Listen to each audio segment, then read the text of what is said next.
2025-এ যে সমস্ত আইন বা নিয়ম কানুন চালু হলো, যেগুলো আমাদের জানাটা ভীষণ জরুরি এবং ভবিষ্যতে আমাদের কাজে লাগবে। আজকের ভিডিওটিতে আমরা সেই সমস্ত বিষয় নিয়ে আলোচনা করব। আসুন তবে এক এক করে জেনে নিই যে সমস্ত আইন বা নিয়ম কানুনগুলো আমাদের দেশে চালু হয়েছে। প্রথম যেটা হলো ইনকাম ট্যাক্স আইন 2025। প্রায় 60 বছরের পুরনো ইনকাম ট্যাক্স আইনকে সরিয়ে নতুন ইনকাম ট্যাক্স আইন আনা হলো, যেটা 2026-এর 1 এপ্রিল থেকে পূর্ণাঙ্গ রূপে চালু হবে।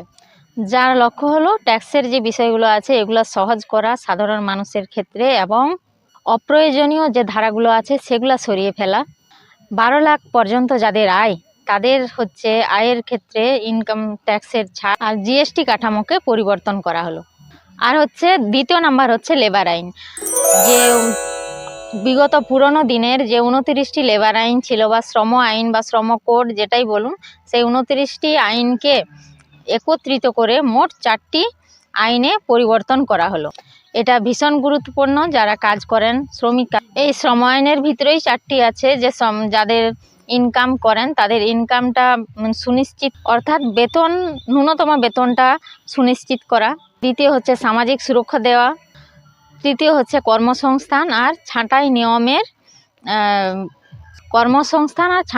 নিয়ম সহজ করা। 4 নম্বর হচ্ছে কর্মসংস্থানে যে নিরাপত্তা সুরক্ষিত করা। এই লেবার আইনের ভিতরেই 4টি পয়েন্ট ছিল। এই সম্পর্কিত ভিডিও আমার আছে, বিস্তারিত ভিডিও দেখে নেবেন আমার পেজে গিয়ে। তৃতীয় যে বিশাল পরিবর্তনটা হলো যে বিকশিত ভারতে যে কর্মসংস্থান আইন আছে, গ্রামীণ কর্মসংস্থান মিশনের আওতায় যে আমাদের জব কার্ডের বলা হয় 100 দিনের কাজ সুনিশ্চিত করা আগে ছিল নিয়মটা, এখন বছরে 100 দিনের জায়গায় 125 দিন গ্রামীণ মানুষদের কর্মসংস্থান সুনিশ্চিত করার জন্য আইন হলো।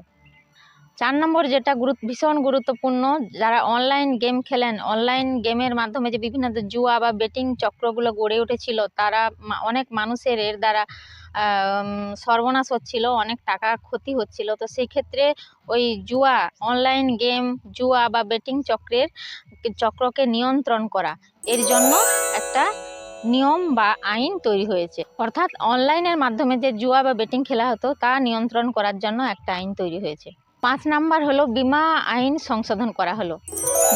বিমা খাতে বিনিয়োগ 100% বিদেশি বিনিয়োগ সুনিশ্চিত করা হলো। এর লক্ষ্য মূলত একটাই, সাধারণ মানুষরা যাতে সহজেই বিমার সুবিধা পেতে পারেন, তার জন্য এই বিমা আইন সংশোধন করা।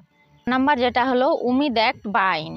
এতে ওয়াকফ বোর্ডের যে কাঠামোগত পরিবর্তন দরকার ছিল, স্বচ্ছতা আনা এই আইনের মাধ্যমে সুনিশ্চিত করা হয়, ওয়াকফ